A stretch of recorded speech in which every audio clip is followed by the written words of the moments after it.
Good afternoon and welcome to the Midday News. Here's what we have in the bulletin. JTA at odds over lack of information with government's compensation review program. Peter Shand returns to the People's National Party. And later in sports, reggae girls through to FIFA Women's World Cup. I'm Shane Masters and here are the details. All is not well with public sector teachers regarding the compensation review program carried out by the government. The Jamaica Teachers Association, JTA, says the Finance Ministry has gone silent on the matter and the organization is yet to receive a response several months after it took issue with the initial proposals coming out of the review. JTA President Winston Smith told TVJ News that the group met with the ministry in March, but there has been little progress as the proposals were rejected. We then met as a team, looked at what the Ministry of Finance had presented to us, and we made a counter, I wouldn't say offer, but a counter position known to them. We wrote to the Ministry, submitted our position, they acknowledged receipt of our position, and from then we have not heard anything from the Ministry, save and except from the day of the acknowledgement.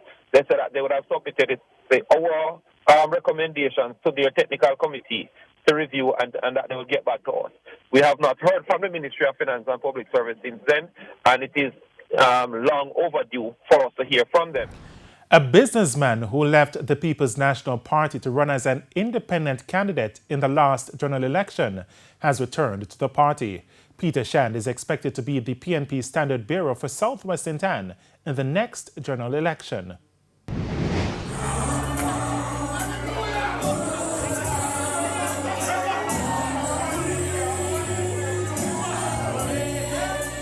And that one is well-known businessman in St. Ann, Peter Shand. Mr. Shand broke ranks with the People's National Party PNP after decades and ran as an independent candidate in the 2020 general elections in Northwest St. Ann. Of the 14,598 people who voted in that election, Mr. Shand received 790 votes. But unlike the elections, he was welcomed with open arms on Sunday night in Southwest St. Ann. And I want you to understand in the true spirit of godliness that if PNP is to rise, we have to put all differences aside, forgive each other, and unite as God would have it. Now, from all indications, it's expected that Mr. Shand will be the PNP standard bearer for the Southwest St. Ann constituency when the next general election is called. Currently, the seat is being held by the JLP's Xavier Main. In the meantime, senior members of the PNP are again imploring members of the party to exercise their rights in the electoral process. It comes as a number of seats which were considered safe for the PNP were swept away by the Jamaica Labour Party JLP in the last general election. You have made a mistake. And you're not going to make it again by stay home and don't vote. And you make a mistake where you never talk to your neighbors. And you never go out there and do what you have to do. That's why we never win the constituency, because you're so a PNP place. Hence, Mayor of Portmore, Leon Thomas, says it's time for regrouping and strategizing. Labor rights them.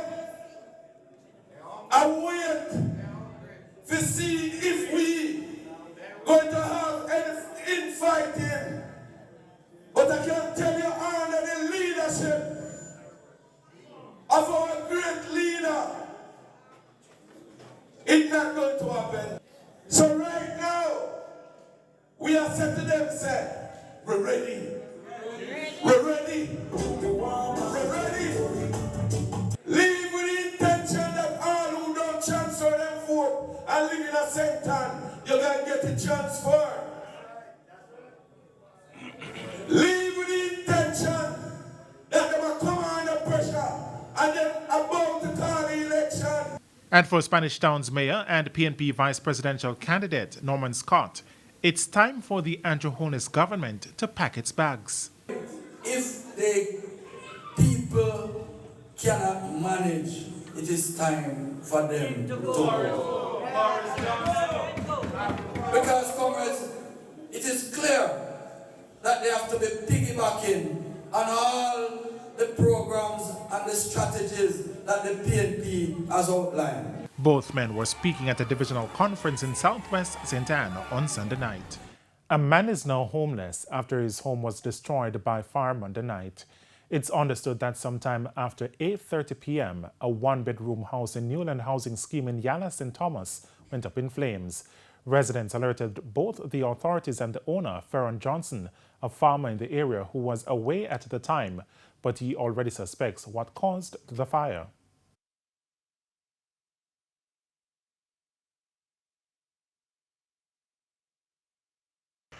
We left to go by to destroy along the road and left one of burn, and at the same time you must tell them bad, so you know? Yeah. We left on their bed, cheat them down and everything. So you lost everything? On the back. Yeah, everything went. So what are you pleading for now? Well, no, no plea, no. Yeah, no plea. Agree. No, we try no plea. Anything or anything, you understand? Meanwhile, in Manchester, a fire victim is expressing gratitude for donations he has been receiving after fire destroyed his home in Turner's Top District on Sunday. Sandy Williams reports. The scars on Denzel Turner's left leg are evidence of a disaster which left him homeless. Mr. Turner says he woke up about 4 o'clock Sunday morning by an unusual heat and a burning sensation in his leg. He then realized that the one-bedroom apartment he occupied was engulfed in flames. I remember hearing my neighbor call me. And he said to me, said, Dougie, and I said, oh, and he said to me, said, Denzel house is on fire. And I run off of the bed, and I run outside, and I start bawl and jump and holler for fire and help. Because I holler send trap inside the house. And then people start come down and everybody start bawl. Mr. Turner was able to escape the wrath of the fire while everything else went up in flames. One thing I have to do is kick out the gasoline and run out and run go over. Come and go drop and get a blow up and easy myself and say, alright, then to me say so till the morning. And then I come and holler, I say me dead. I get up and show myself me die. Yes. Me right as I see me strong and living day. Boy, we have to give God thanks say in life save. But he lost everything. The whole community is in devastation. For real. It's a man where everybody goes out for Denzel. When me think about Denzel, me think of my children. Everything I want to do, Denzel is there for me. Denzel is just there for everybody. The following day, donations started pouring in, and Mr. Turner is grateful. I get back a stove. A stove? He said he got a stove? Yeah, and get get some food stuff. Food items, which are the food items here, 2 bags of food items. Get some clothes back. And he got some clothes, a bag of clothes here that he got, blanket that he got, Nice mattress. and he got a mattress. Yes. Sandy Williams, TVJ News. And it's time for a break here on the Midday News. Stay with us, much more stories when we... Welcome back to the Midday News. Closed for 3 months, operations at the ferry police station along the Mandela Highway in St. Andrew are being scaled down to facilitate long-needed repairs. But how will this impact operations and members of the public? Krista Campbell has that story. A closure notice at the entrance to the ferry police station along Mandela Highway in St. Andrew, with members of the public redirected to the Dehaney Park Police Station in St. Andrew or Central Village Station in St. Catherine. If there is any emergency, we will still attend and deal with it. However, for routine reports, there is that alternative that can be utilized. However, the ferry police station will not be fully closed. Head of the Jamaica Constabulary Forces Public Safety and Traffic Enforcement Branch, PSTEB, Assistant Commissioner Gary Mackenzie, noted that because the station houses the Highway and the Safety Patrol Division, it gets a high volume of reports from members of the public. We have to have a very low occupancy in terms of personnel being there, but there will be personnel on the ground. And so during that period, we ask that the citizens, understand and cooperate. He says the temporary closure should not be longer than 3 months. However, when the renovation project was launched on December 14, 2021, the $10 million project funded by the Toll Authority of Jamaica was slated to last for 6 months. The work includes roof repairs, upgrading of offices, workspaces, restrooms, and the waiting area, electrical modifications, and a general facelift of the building. Now, with increased concerns about crashes along the highways, ACP Gary Mackenzie says the temporary closure will allow the police to be more vigilant along the roads. There are small posts along the various highways that the police have been accommodated, and so they continue to be accommodated there as they ensure that citizens who traverse those roadways are safe and are properly policed. Krista Campbell, TVJ News. The St. Elizabeth police are seeking the public's assistance in identifying the body of a man who was found in an open lot close to the Nain Main Road. According to the police, the body has what appears to be gunshot wounds. It was found about 6:30 this morning. Residents contend that the man is not from the area. Suicide is suspected in the death of Police Inspector Enroy Maduri in Whitewater Meadows, Spanish Town, St. Catherine. Inspector Maduri, who was 47, was found inside his car at his gate about 1 o'clock this morning. The body had a bullet wound to the head. The policeman was clutching his gun. Now, Inspector Maduri was assigned to a special security team in the St. Catherine North Police Division. We now go to Cody and Barrett for the Business Minute. In business news, 50 buses being added to the Jamaican Urban Transit Company JUTC fleet will be electric as part of the government's electric vehicle trial program. 5 government ministries will benefit from using Build Your Dreams BYD electric vehicles for 6 weeks. They're being provided by Stewart's Automotive Group and EV distributors Flash Motor Company Limited. The initiative is meant to give decision makers a first-hand understanding of the economic benefits, environmental safety benefits, and performance efficiency of electric vehicles. In business overseas, Chinese authorities will start refunding bank customers whose accounts have been frozen for months by several rural banks. The announcement came just a day after a rare protest in Hainan's capital turned violent. Payments will be made in batches from this Friday. The 4 banks that were the focus of the protest are believed to have frozen a total of 39 billion won of deposits. And that's it for the Business Minute. I'm Cody Ann Barrett. Time now for the top regional and international stories with Sandy Williams. In the region, St. Lucia says it has received confirmation from the Trinidad-based Caribbean Public Health Agency CARPHA of its case of BA.5 variant of COVID-19. Chief Medical Officer Dr. Sharon Belmar George said the case is a 36-year-old woman from Viewfort who does not have a history of travel. The CMO said this suggests in-country transmission of BA.5 and the presence of other cases. Figures released by the Ministry of Health on Monday showed that as of July 8, St. Lucia has diagnosed a total of 27,254 cases of COVID-19 with 143 active cases. It said the daily infection rate for the last 7 days is 11.4 per 100,000 population per day, with a 20% average testing positivity rate and a transmission rate of 0.91. On the international scene, family and close friends attended the funeral of former Japanese Prime Minister Shinzo Abe in Tokyo on Tuesday. It comes 4 days after the shock of his assassination reverberated across the world. Crowds gathered on the streets to pay their last respects. After a private service at a temple, the hearse traveled to a funeral hall for cremation. Abe was gunned down in broad daylight during a campaign speech in the central city of Nara on Friday. A suspect was arrested at the scene but has not been formally charged. And those were the top regional and international stories. I'm Sandy Williams. Brown will have your midday sports report.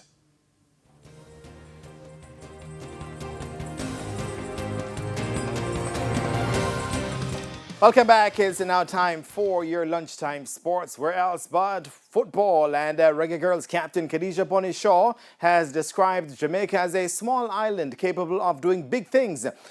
Following her double strike, which helped the girls beat Haiti 4-0 last night at the CONCACAF Championships in Monterrey, Mexico to secure back-to-back qualification to the FIFA Women's World Cup. After early exchanges between the teams, Trudy Carter opened the scoring for the Jamaicans in the 26th minute. Bang. Now Shaw would get onto the score sheet in the 57th to increase the Jamaicans' lead. The talisman was back at it again in the 69th after Jamaica was awarded a penalty following a handball in the area. This was her third goal of the tournament. And Drew Spence would put the game out of the Haitians' reach when she sent Jamaica further ahead in the 78th to make it 4-0. And seal the country's World Cup qualification. The win, the Reggae Girls' first over Haiti in international football, ensured the Lorne Donaldson coached team ended second in Group A on 6 points behind the USA, who topped the group with a perfect 9 points. Shaw reflected on the historic qualification. Pressure, and we just stuck together. We held our composure, and we know that once we stick together and play our game, at the end of the day, we're going to be victorious. And I think it just goes to show that, we're a small island, but we can do big things. The Reggae Girls will next face Canada in the semi-finals on Thursday, and Shaw says they will be ready. Yeah, I think, we just need to remain confident, stay positive and support each other and communicate 100% because it shows from the first game, we won the first game. Obviously the second game didn't go according to plan, but, we came out here and, we said we're going to give it a final push. So I think, just the confidence of the girls, if we can stick together as a team and continue pushing, I'm sure we can do big things. The Jamaican women made their FIFA World Cup debut at the 2019 staging in France. Well done to the Reggae Girls. Now, former Bridgeport High School coach Garnet Lawrence has been handed the head coach mantle at St. Jago High to lead the school in this year's Manning Cup competition. Lawrence previously served as head coach of Malines and Portmore United in the Jamaica Premier League. Now, he replaces Jerome Waite, who left at the end of last season to take over at his alma mater, Wilmer's Boys. St. Jago are yet to win the Manning Cup, with their only success at the senior schoolboy level being the Walker Cup title back in 2003. Cricket now, with the West Indies in danger of equaling their second longest losing streak in one-day internationals, which stands at 11 matches. Captain Nicholas Paran says he's confident the team can halt their streak in Wednesday's second ODI against Bangladesh. The West Indies are now on their fourth longest winless run against any one team in ODIs after losing their 9th straight game on Sunday. The Caribbean side got humbled by 6 wickets in the opening clash, but Paran is backing the team to bounce back.